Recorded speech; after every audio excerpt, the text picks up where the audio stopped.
दोस्तों, जो student IPS officer बनना चाहते हैं वे सिविल सर्विस एग्ज़ाम की तैयारी करते हैं। आईपीएस मतलब इंडियन पुलिस सर्विस। ये क्लास 1 रैंक की जॉब है जिसे पाना बहुत से स्टूडेंट का सपना होता है और वे इसकी तैयारी भी जी जान से करते हैं। तो आज का हमारा टॉपिक है आईपीएस कैसे बने, मतलब how to become an IPS. दोस्तों, इस वीडियो में हम लोग जानेंगे आईपीएस ऑफिसर बनने के लिए क्या क्वालिफिकेशन चाहिए, एज क्राइटेरिया क्या है, फिजिकल टेस्ट में क्या होगा, एग्ज़ाम फॉर्म कब भर सकते हैं, क्या परसेंटेज रिक्वायर्ड है, एग्ज़ाम के कितने स्टेज होते हैं, आप कितनी बार अटैम्प्ट ले सकते हैं, कट ऑफ कितना होता है, सैलरी कितनी मिलती है, इसके लिए पढ़ाई कैसे की जाए। इन सभी पॉइंट्स को मैं इस वीडियो में डिस्क्राइब करने वाला हूँ, तो बने रहिए हमारे साथ। नमस्कार दोस्तों, मेरा नाम है सुदर्शन प्रकाश और आप देख रहे हैं यूट्यूब चैनल गुरु चकाचक। अगर आपने अभी तक इस चैनल को सब्सक्राइब नहीं किया है तो प्लीज़ कर लीजिए और साथ में बेल आइकन पर भी प्रेस कर लीजिए। दोस्तों, आईपीएस का एग्ज़ाम यूपीएससी कंडक्ट करती है, मतलब यूनियन पब्लिक सर्विस कमीशन। अगर कोई कहता है कि वे आईपीएस की तैयारी कर रहा है तो गलत है। असल में वो आईपीएस की तैयारी नहीं, वो सिविल सर्विस एग्ज़ाम की तैयारी कर रहा होता है। इसके अंतर्गत कई सर्विसेज हैं, जैसे आईएएस, आईपीएस, आईएफएस, आईआरएस सहित 24 तरह के सर्विसेज हैं। इसका एग्ज़ाम यूपीएससी ऑर्गेनाइज करती है। दोस्तों, एक इम्पॉर्टेंट बात बता दूं कि आईएएस और आईपीएस का एग्ज़ाम एक ही होता है, लेकिन आईपीएस के लिए एक टेस्ट बढ़ जाता है, वो है फिजिकल टेस्ट। इसमें कुछ ज़्यादा नहीं होता है। मैंने आईएएस पर पहले ही एक वीडियो बना रखा है, टॉपिक है आईएएस कैसे बने। इस वीडियो का लिंक डिस्क्रिप्शन बॉक्स में मिल जाएगा, आप बाद में देख लीजिएगा। अब आगे बढ़ते हैं।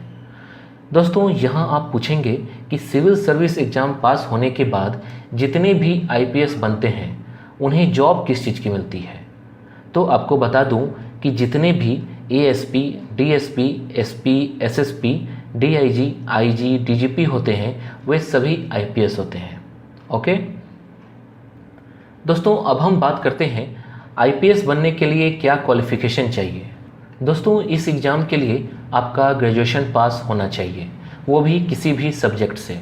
मतलब अगर आप किसी भी सब्जेक्ट से मिनिमम मार्क्स से ग्रेजुएट हैं या आप ग्रेजुएशन लास्ट ईयर या लास्ट सेमेस्टर के स्टूडेंट हैं तो भी आप आईपीएस का फॉर्म भर सकते हैं। अगर आपने BA, BCom, BSc, BBA, BCA, engineering, medical या कोई भी डिग्री कोर्स कर रखा हो तो आप सिविल सर्विस का एग्ज़ाम देने के लिए एलिजिबल हैं। ध्यान रखिएगा, सब्जेक्ट के मामले में स्टूडेंट को काफ़ी कन्फ्यूजन है। अगर आपको समझ नहीं आ रही है तो आप जिस सब्जेक्ट से ग्रेजुएट हैं वे मान्य है या नहीं, आप कमेंट कीजिए, मैं उसका जवाब दूंगा। इस चैनल पे सभी सवालों के जवाब दिए जाते हैं।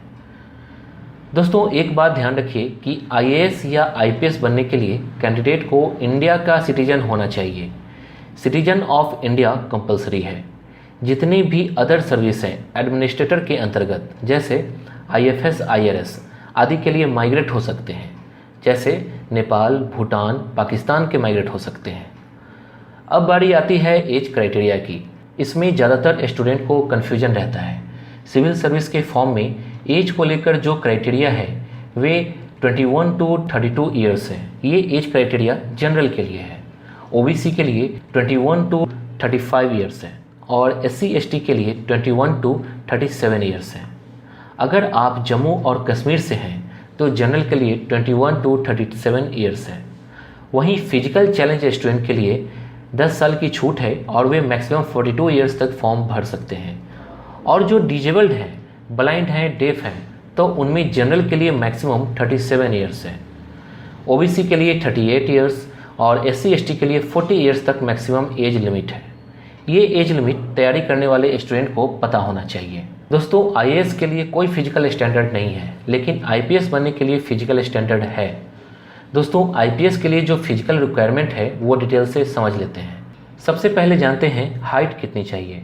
एग्ज़ाम देने के लिए पुरुष उम्मीदवार की लंबाई 165 सेंटीमीटर और महिला उम्मीदवार की लंबाई 150 सेंटीमीटर होनी चाहिए। एससी एसटी कैटेगरी के लिए पुरुष उम्मीदवार की लंबाई 160 सेंटीमीटर और महिला की लंबाई 145 सेंटीमीटर होनी चाहिए। अब जानते हैं चेस्ट का क्या रिक्वायरमेंट है। एग्ज़ाम देने के लिए पुरुष उम्मीदवार की छाती कम से कम 84 सेंटीमीटर होनी चाहिए और महिला उम्मीदवार के लिए 79 सेंटीमीटर है। अगर आईसाइट की बात करें तो कमज़ोर आँखों के लिए 6/12 या 6/9 डिस्टेंस विजन होना चाहिए। स्वस्थ आँखों के लिए डिस्टेंस विजन 6/6 या 6/9 होना चाहिए। नियर विजन कमज़ोर आँखों के लिए J2 और स्वस्थ आँखों के लिए J1 होना चाहिए। इतना तो आप समझ गए होंगे। अगर कहीं समझ नहीं आ रही है तो कमेंट जरूर कीजिए। अब जानते हैं सिविल सर्विस मतलब IAS IPS एग्ज़ाम का फॉर्म कब निकलता है। दोस्तों, किसी भी एग्ज़ाम का फॉर्म कब निकलता है ये पता लगाना बहुत ही आसान है। अगर आप इसकी तैयारी करते हैं तो आपको पता चल जाता है। वैसे मैं आपको बता दूं कि 2019 का IAS IPS का फॉर्म फरवरी में निकला था। इसके फॉर्म निकलने की संभावना ज़्यादातर फरवरी में ही रहता है। फॉर्म ऑनलाइन अप्लाई होता है। दोस्तों, आप फॉर्म काफ़ी सोच समझ कर अप्लाई करना, क्योंकि इसमें अटैम्प्ट कम होता है।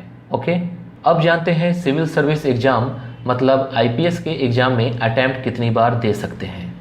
दोस्तों, जो स्टूडेंट जनरल से बिलोंग करते हैं वे 6 अटैम्प्ट दे सकते हैं, OBC 9 अटैम्प्ट और जो SC ST मतलब शेड्यूल कास्ट या शेड्यूल ट्राइब से बिलोंग करते हैं वे एज लिमिट खत्म होने तक अटैम्प्ट दे सकते हैं।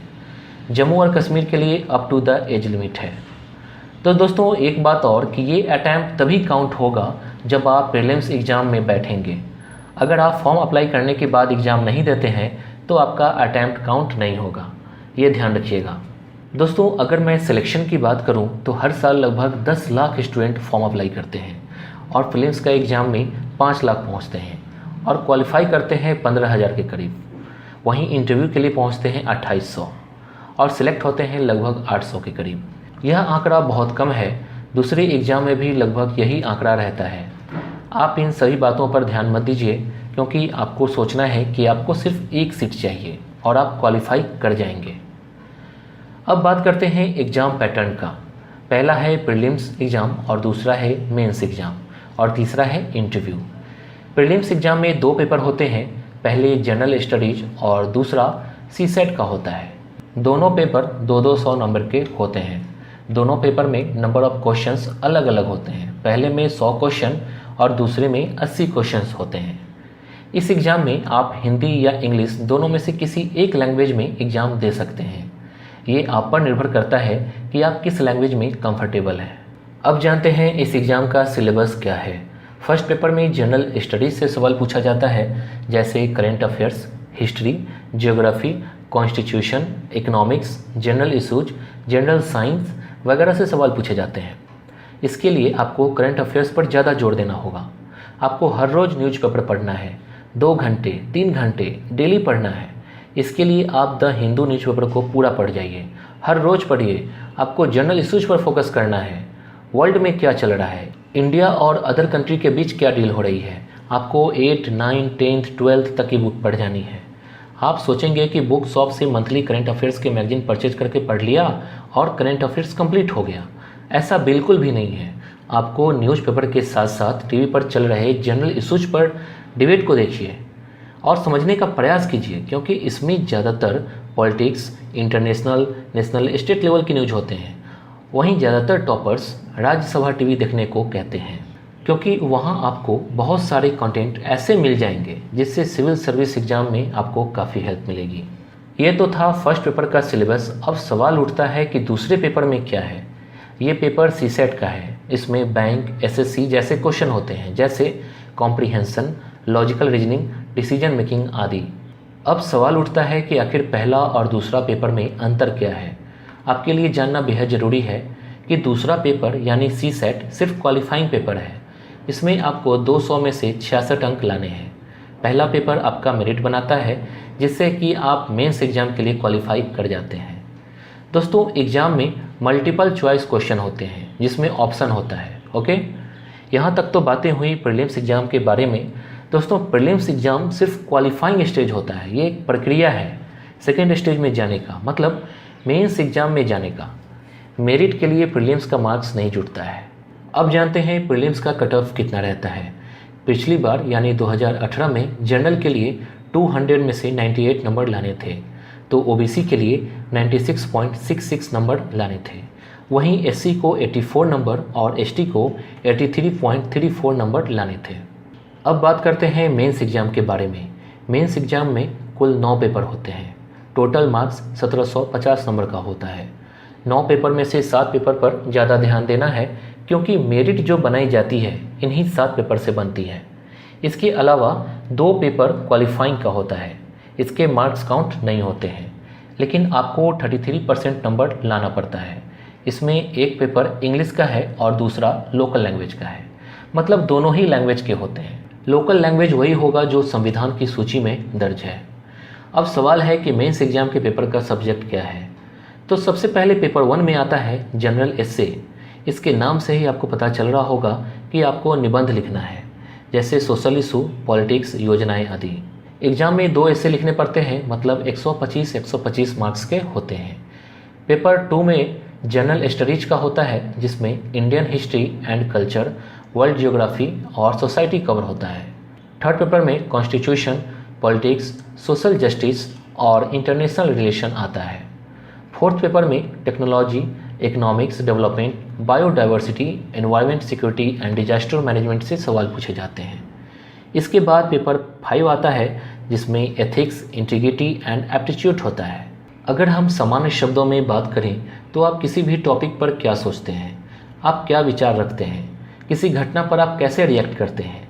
जैसे पॉलिटिक्स क्या है, इसका आंसर लोगों द्वारा अलग अलग हो सकता है। जैसे पॉलिटिक्स किसी के लिए सेवा करने का मौका, तो किसी के लिए मिनिस्टर बनने का मौका, तो किसी के लिए फेमस होने का मौका। दोस्तों, पेपर 6 और पेपर 7 ये ऑप्शनल पेपर होते हैं, मतलब आपको जो भी सब्जेक्ट सेलेक्ट करना है आपको उसी का एग्ज़ाम देना पड़ेगा। यहाँ खास बात यह है कि इसमें 2 पेपर होते हैं, जैसे 6th या 7th हो सकते हैं। अब मेंस के कट ऑफ पे बात करते हैं। पिछली बार यानी 2018 का जनरल के लिए कट ऑफ 774 गया, ओबीसी के लिए 732, एससी के लिए 719 और एसटी के लिए 719 गया। आपको ये नंबर कम लग रहा होगा, लेकिन असल में इस एग्ज़ाम में एक एक नंबर लाना काफ़ी मुश्किल है। एक एक नंबर पर रैंक बदल जाती है। अब आ जाते हैं इंटरव्यू लेवल पर। इसे पर्सनालिटी टेस्ट कहते हैं।